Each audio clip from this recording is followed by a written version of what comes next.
Këtë segment të katërt ndalemi tek paralajmërimi i ambasadës së Shteteve të Bashkuara të Amerikës në Tiranë për kërcënime të mundshme nga grupet lidhura me Iranin që mund të shënjestrojnë objekte dhe individ të lidhur me SBA-n Shqipëri. Sa serioz është ky paralajmërim për rajonin? A rrezikohet edhe siguria në Kosovë? Flasim bashkë me dy të ftuar. Fillimisht kemi Arber Gashin, kënaqësi të jesh këtu. Përshëndetje, faleminderit për ftesën. Dhe vetëm pas pak bashkangjitit edhe Altin Goxhaj. Arber, kur kemi folur për mundësinë që mund të ketë një sulm, ka pasur edhe komente kise është qesharake, se s'mund ndodh kjo. Javën e kaluar u dëshmua nga mediat prestigjioze se Irani quhen raketa është ka gjuajtur, në fakt nëse është pritur, raketa me rrezë deri në 4000 kilometra, distanca mes Teheranit e Shqipërisë e Kosovës është diku 2000 kilometra. Çfarë mund pritet? Po shife, Irani edhe jo vetëm Irani, po dhe forcat cilat janë lidhura me Iranin kanë interes me i dobësu çdo pozicion të Shteteve të Bashkuara të Amerikës kudo që ai ndodhet. Trojet shqiptare konsiderohen, sidomos shqiptarët janë konsideruar si mbështetësit më të mëdhenj të Shteteve të Bashkuara të Amerikës në Evropën jugore. Dhe tani që shqiptarët janë target, që nuk ka kur farë, ade nuk e habit asken. Ta them drejtën, ka një pjesë të madhe të shqiptarëve që i përkasin etnisë shqiptarëve, flasin gjuhën shqipe, por nuk i takojnë ideologjisë kombëtare shqiptare në kontekstin e shqiptarit këmbë. Pra, ka një pjesë të atyre që janë të etnisë tonë, flasin gjuhën tonë, por fatkesisht, ideologjikisht janë më afër me Iranin se sa që janë me ideologjinë tonë kombëtare, me interesin kombëtar dhe me mbrojtjen e interesit kombëtar. Kështu që rreziku është gjithmonë prezent. Edhe këto zhvillime me të cilat do të ballafaqohemi tash e pas, do të jenë prezente deri në momentin ku ne do arrijmë që ideologjia jonë kombëtare triumfoj mbi segmente të tilla të cilat mund të rrezikojnë jo vetëm identitetin, por edhe sigurinë kombëtare brenda shteteve tona. Shqipëria, në radhë parë ka dalë nga një sistem tepër i rënd komunist, do të thotë me një ideologji tepër të korruptuar, me një zhvillim dramatik të brendshëm me një periudhë gjatë tranzicioni dhe është krejtësisht e natyrshme që ratje rreziku për aktivitete të tilla është gjithmonë prezent, edhe nuk do të harrojmë që brenda Shqipërisë ka edhe një numër të madh të iranianëve të cilët janë strehuar dikur aty dhe një pjesë e tyre janë ndoshta edhe segmente të cilat mund të iniciojnë dhe të zbatojnë plane të tilla të cilat pritet të zbatohen edhe brenda vendeve tjera evropiane. Pra, ju thoni se brenda kontingjentit të grupit MEK, opozitës iraniane, të cilat janë kundër regjimit, mund të ketë persona të cilët mund të involvohen në sulme të cilat mund të ndodhin në Shqipëri? Si ta thash, ka dhe përfaqësues të etnisë shqiptare, të cilët janë pjesë e këtyre grupeve dhe të cilët janë identifikuar edhe këtu brenda strukturave evropiane. Pra dihet që kjo mundësi ekziston, do të thotë jo vetëm te ne në Kosovë e Shqipëri, por ekziston edhe brenda vendeve evropiane ku gravitojnë grupet e tilla, kështu që është plotësisht normale që çdo zhvillime tani më dramatike në lindjen e afërt, të cilat pritet edhe të përshkallëzohen, se jo të ndalen siç shpresojnë të tjerët. Unë nuk kam çfarë të shtoj tjetër vetëm se dua të shkoj tek Altin Goxhaj. Po, Arber, me kuptimin tënd shkoj tek Altin Goxhaj që është bashkangjitur programi Zërian Goxhaj, kënaqësi të të kemi këtu. Çfarë mund të jenë saqet, po e themi në parim, ku mund të ndodhte ai sulm apo ajo trazirë shkaktuar dhe sponsorizuar nga Irani në Shqipëri? Duke ndjekur zhvillimet deri tani të Iranit, kam konstatuar që ata nuk kanë kryer asnjë sulm të proxy, pra të kenë përdorur kushte lokale për të prodhuar veprime. Çfarë do thotë? Një grup operacional që shkon dhe hedh një bombë dhe një minë apo ekzekuton dikë jashtë vendit vet. Ata kanë punuar vetëm me strategjinë e tyre ajrore të raketave dhe dronëve. A Shqipëria në këtë fokus? Që të vijë deri në Shqipëri një objekt i tillë kalon në shumë shtete dhe në shumë radar. Unë e përjashtoj. Ajo që kam frikun, e kam thënë edhe përpara, që kur filloi lufta, është që Rama është në një hall shumë të madh dhe marrëdhëniet e tij të ngushta me Izraelin mund të prodhon atë teatrin që kemi parë gjithmonë me Izraelin, të fals flageve, pra të stimulohet sikur është bërë një sulm nga Irani, për të krijuar një viktimizim dhe Rama të bëhet personazhi viktim botror. Ai Goxha, ju gjithçka lidhni me Ramën, Goxha. Çdo gjë lidhni me Ramën. Po, Po, lidh me Rama dhe me Izraelin. Rama ka faj, a? Jo, Rama dhe Izraeli, dhe janë bashkë. Rama thot gjithë me qeverisë... Mos përdoni situatat e tilla geopolitike me politikën lokale. Nuk më duke serioze se s'po bëjmë këtë diskutim. Kam një muaj që artikuloj këtë argument, që nuk do të sulmoj Irani Shqipërinë, e vetëm që të mundohet është një false flag i organizuar nëpërmjet Izraelit dhe Ramës për të prodhuar viktimizimin e Ramës. Mos harrojmë 4 raketat pretenduara që janë gjuajtur në Iranin në Turqi, nuk ka asnjë deklarim nga Irani që i ka gjuajtur ndonjëherë. Por nuk besoj se Rama është personi vetëm i cili mban në dorë raportet Izraelit të shqiptarët të cilat kanë filluar qysh para lindjes së tij, zotëri Goxhaj. E kupton, kjo është një miqësi më e kamëshme sa ajo për cilën po flisni ju. Patjetër Gashi, mund ndërhysh, po. Keni një diskutim me Gashin, zotëri Goxhaj. Po zotëri për respektin më të madh për zotrin Goxhaj, sepse njohuritë e tjera e tij nuk janë të vogla. Megjithatë, ai personalisht, nëse është intelektual i kalibrit çfarë shpresoj të jetë, mund të analizoj vetveten, sepse gjithmonë janë 2 çështje kyçe në të cilat njerëzit duhet të fokusohen. E para, me sa përkushtim dhe thellësi kemi analizuar analizat tona ose të tjerëve. Ato që e thash në fillim, se ne një pjesë e madhe i përkasim vetëm etnisë shqiptare, por ideologjikisht jemi jashta interesit kombit shqiptar, nuk ishte rastësi, por ishte një konstatim i cili kushdo që bjerët me studime shkencore në rrafshin e sociologjisë, shoqërisë, ai do ta shoh që ky konstatim është shumë i saktë. Unë e kuptoj pozicionin e zotit Goxhaj, por në këtë rast Unë respektoj mendimin dhe gjitha këto arbër, por minimizimi i kësaj çështje në politikë lokale te Rama, kjo nuk më duket serioze madje. Por atja ja fjalën Goxhajt se sikur ja morëm kështu në gjysmë e shkputëm nga mendimi. Unë desha t'ju jap 3 fakte. Jo 3 hipoteza, po fakte.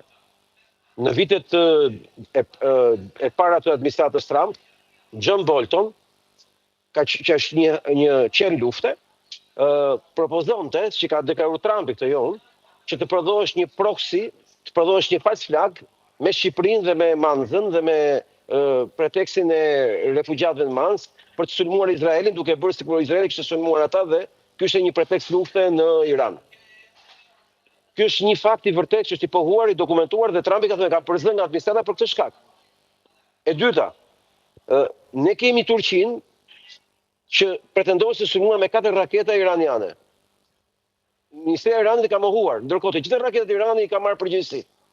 Pse i ka mohuar këto 4? Se mbase nuk janë, dhe nuk ka asnjë gjurmë rakete iraniane në Turqi, nuk ka.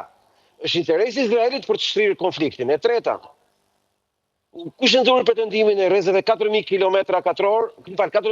kilometra rrezë veprimi?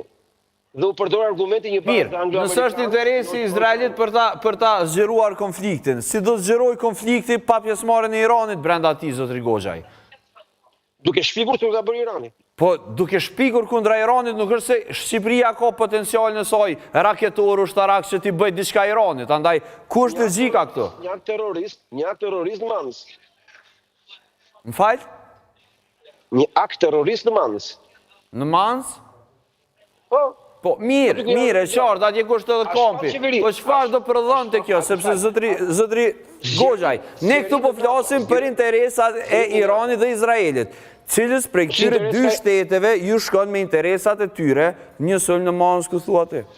Izraelit është provuar në 2018, kur John Bolton pretendonte që të përdorte rastin e Manzës për shpikur false flagë bashkë me Izraelin për të provokuar një sulm ndaj Iranit. Ky është fakt. Dhe cili është përfitimi? Po dhe shumë mirë, por përfitimi.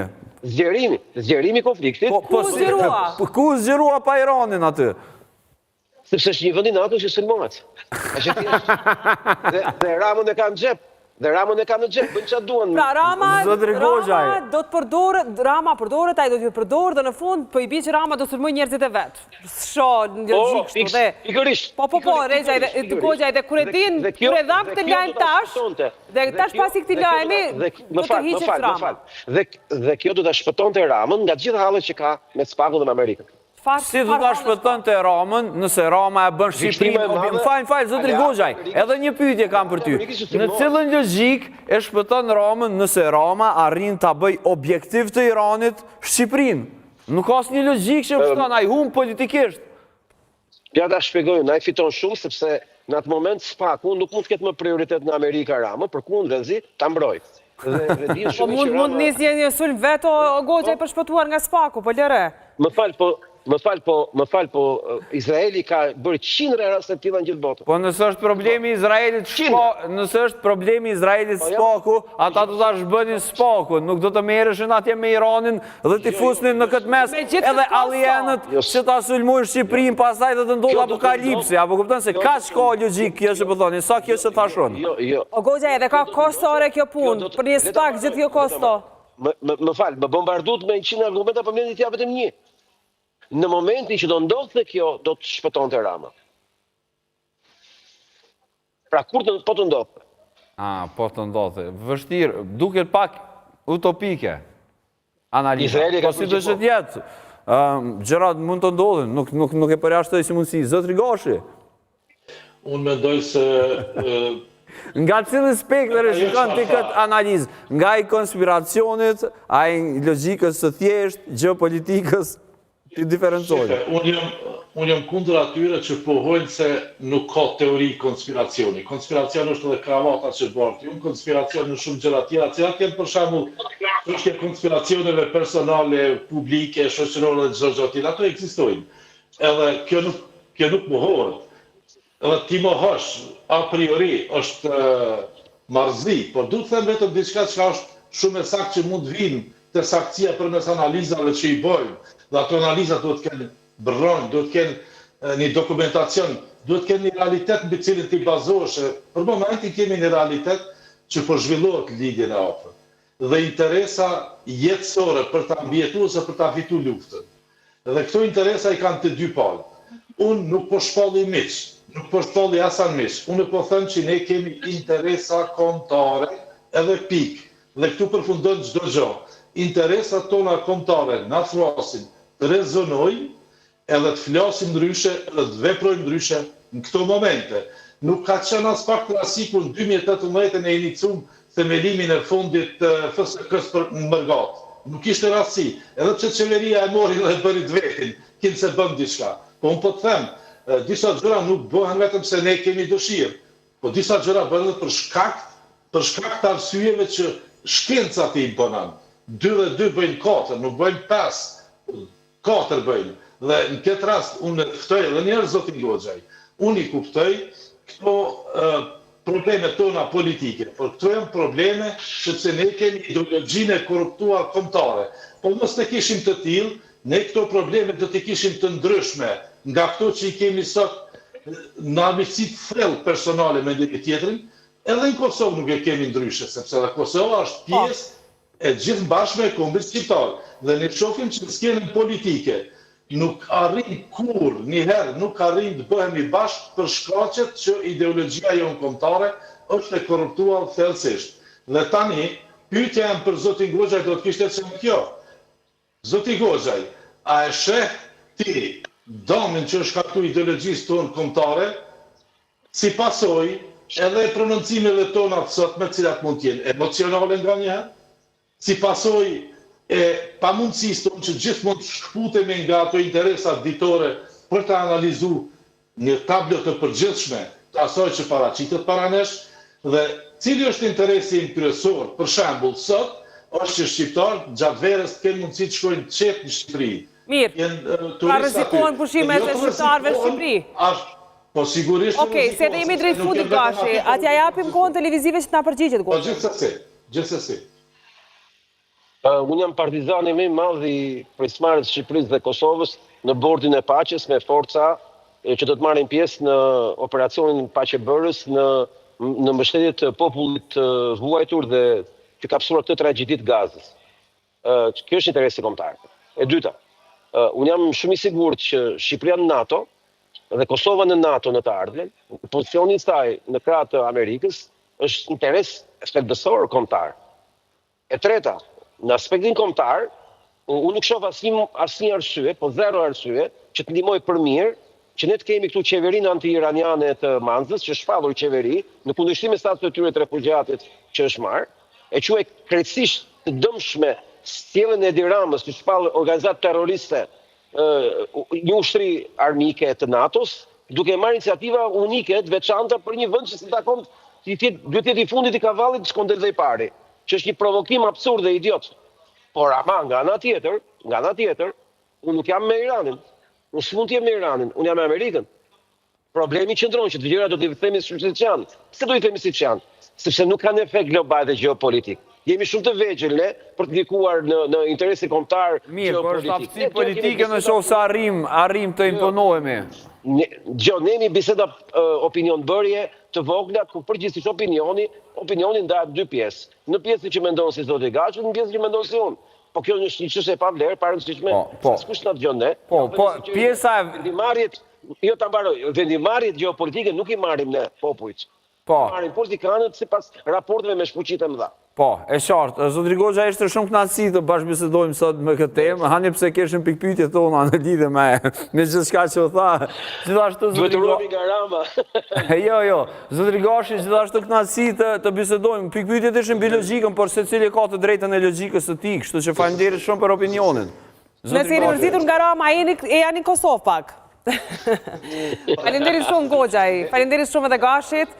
Kthehemi vetëm pas pak me një intervistë shumë domethënëse këtu në program, por ju duhet qëndroni me ne deri atëherë.